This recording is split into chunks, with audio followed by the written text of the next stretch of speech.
And welcome back, sports fans. Kris Corey here, excited to be with you and excited to be able to talk a little basketball here with you. We are in full swing here, first day of spring, March Madness in full effect, and the new ECBL starting up here in New Brunswick with some local teams, and we're going to be able to catch up with them here, most of them tonight, but we're going to start out here in Moncton with the Moncton Motion and the new head coach, familiar face, Mr. Todd McKillop.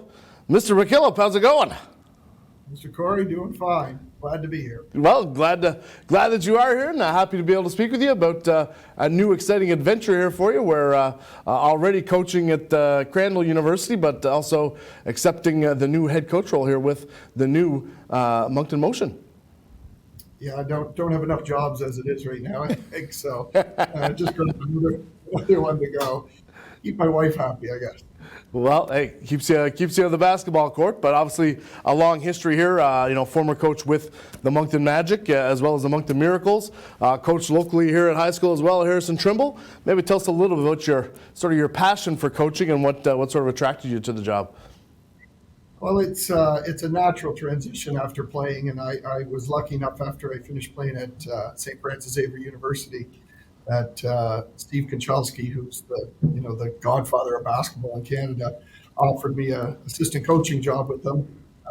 And that was starting out at one of the best teams in the country. We won the national championship that year. And then when I came back home to Trimble to teach, it was a natural progression to, I started actually coaching at Moncton High for 2 years, and then I went to Trimble for pretty much the next 24 years of coaching. And then I mixed in coaching my kids at the minor level and minor basketball through and some provincial stuff, and then into the pros. And then I've been at Crandall now for 3 seasons. So it's just something that I've had a passion for a long time. And I enjoy being around, young men, young women that I've coached over the years. And it just makes life better when you're staying around young people, I guess. No, absolutely true. And like you said, pedigree here of championships as well, part of that championship winning team with the Moncton Magic. Again, where basketball, not only in Moncton, but sort of Canada-wide, the Raptors had won, sort of gaining momentum everywhere across the country, and then COVID sort of shutting all of that down. How excited are you to be able to sort of get back into the Avenir Center and sort of restart that momentum here that basketball had really sort of garnered here in the city? Oh, it's just, it was such a letdown, like everybody had let down during COVID, but the Magic team we had that year was so good, and the city embraced it so much. It had just really, the basketball with the Raptors and us winning in Moncton had just risen so quickly, and you can still see it rising now. Basketball is taking off like crazy. So to be back and have a new league to give the fans of Moncton something to come out and see basketball again at the Avenir Center, it's just, makes me feel great.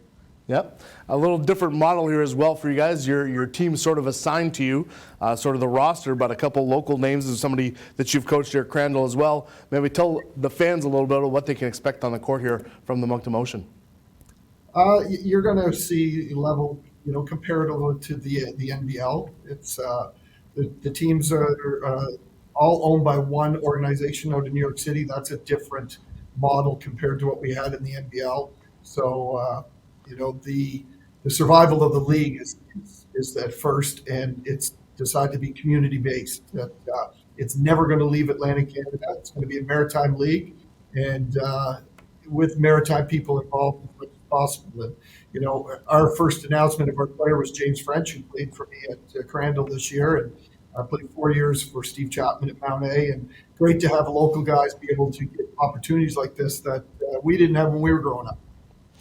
No, absolutely right. Great opportunity for these players to be able to stick around and play local, professional basketball. And even looking at the AUS sort of basketball communities, there's hotbeds in Fredericton and Nova Scotia. How great is it for these local fans that are going to be able to experience and sort of see some of these kids playing at the university and college level stick around and play pro?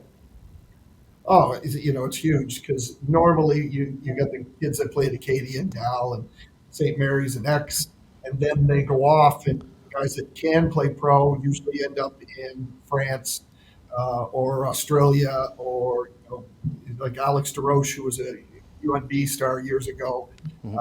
had to go to Australia to play, and then was lucky enough to get back in on the NBL at the end. And so having those kids be able to stay in the communities and play and give those fans of the AUS and ACAA that have watched these, come in as boys and then grow into and then be able to watch them play pro is exactly what this league's about. Yep, and I think a wise move too, sort of the league sort of moving to a bit of a spring league. So your first game going to be at home on April the 6th, but like you said, sort of, winter, finally getting out of the dark ages here of winter. Spring is in the air. I think it's going to attract a lot of people outside and wanting to get out and then catch some action downtown at the Avenir Center and some great basketball action. What were your thoughts on sort of the league transitioning to a bit more of a spring league? Well, I think it's if you look at the Avenir Center from an athletics point of view, it's kind of a dead zone, right? So, and the same for in St. John, the same in all the communities. It's a bit of a dead zone as hockey wraps up, into April, into mid-April, late April. So I think it's a great opportunity to give the fans maybe don't normally come out and watch basketball because they're committed to their hockey teams, which is completely understandable. A chance to come out and experience something different. And I'll tell you, it's nice coming to a gym, being able to wear shorts, traveling to the gym all winter long. And as the weather gets nicer and everything is great, and our league gets rolling and the excitement gets going, and we could do things like put basketball hoops outside the Avenir Center so kids can come shoot hoops before the game, and just build that type of community downtown.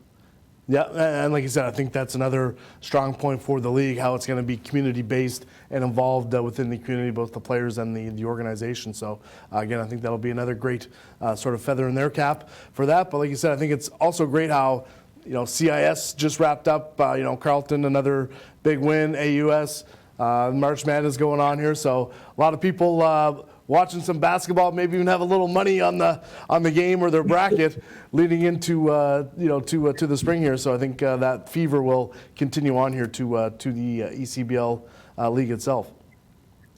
Definitely. I said I just got to you threw in Carleton. Carleton's a great team, but I got to give some love to my St. FX guys because I was there that whole weekend and they treated us, the old '93 team, really well. And that might be the best CIS final I've ever watched in my life. And it's one of those things that shame one team had to lose in a game that was played that well. So, but it's you get the excitement of the U Sport National Championships. Now we can roll right into it. And March Madness is going on, and I'm pretty sure everybody's bracket's blowing up by now. But it's just a great opportunity for us just to keep that going. No, absolutely. It's glad to see basketball back and glad to see some great basketball people involved with it. Congratulations on the new role here with the Moncton Motion, and look forward to seeing you at the Avenir Center.